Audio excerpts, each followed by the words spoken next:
The author, humorist and publisher Mark Twain once said, "I woke up one morning and realized that I'd worried half my life away about things that never did happen and never would happen."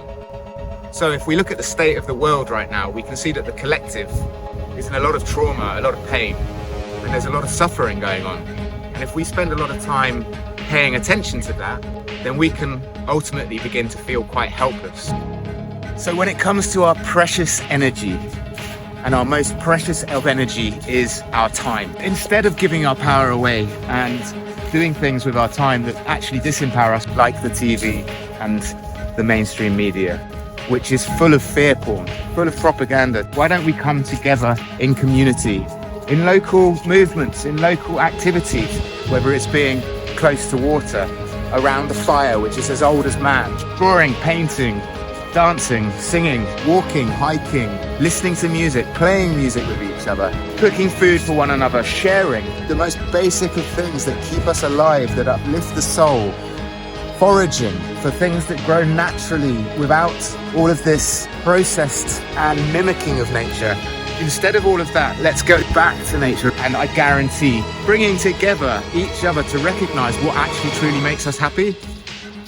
The side effect, or the full-blown effect of that, is actually the transcendence of all of the madness in the world, because it ripples out and more people will start removing their attention from the madness and start giving their attention to what brings them more energy, what brings them more joy, what brings them more connection, what brings them more happiness, what brings them more beauty, what brings them alive to this wonderful, magical place full of wonder that we all just forgot. We forgot the beauty, we forgot the entirety of what this gives us for free.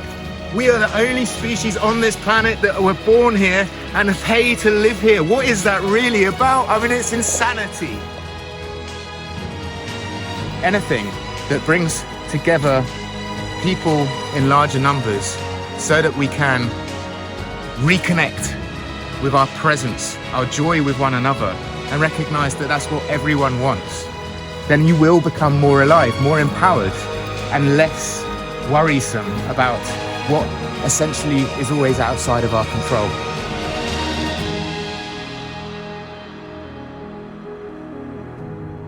So with all of that said, and everything that we can do to empower one another, which is a lot, it's a lot of things that we can do. We've started this year by putting on events called Grounding Garden Gatherings, bringing people together in community with all of their gifts and their offerings to help facilitate each other's healing, each other's reconnection, and bringing back to life in joy and health, living on this beautiful earth that we are all sharing together.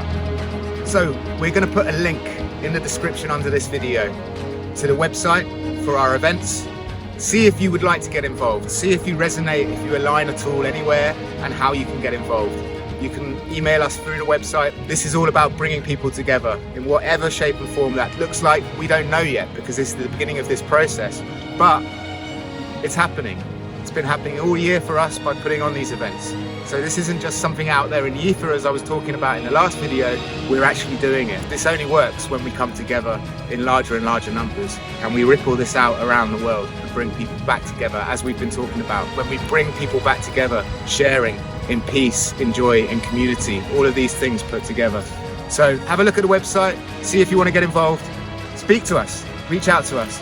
And next week we'll be introducing the challenges that we want to do to empower ourselves, but as we do them, we challenge you to do them too, such as cold water therapy, such as barefoot hiking. We'll come up with a list of challenges that are all about uplifting ourselves, empowering ourselves, becoming more healthy. If you leave in the comments which challenge you'd like to see us do, then we will pick the one with the most votes to do first. That's enough for this video, I think. Aho, God bless, and we look forward to seeing you next week.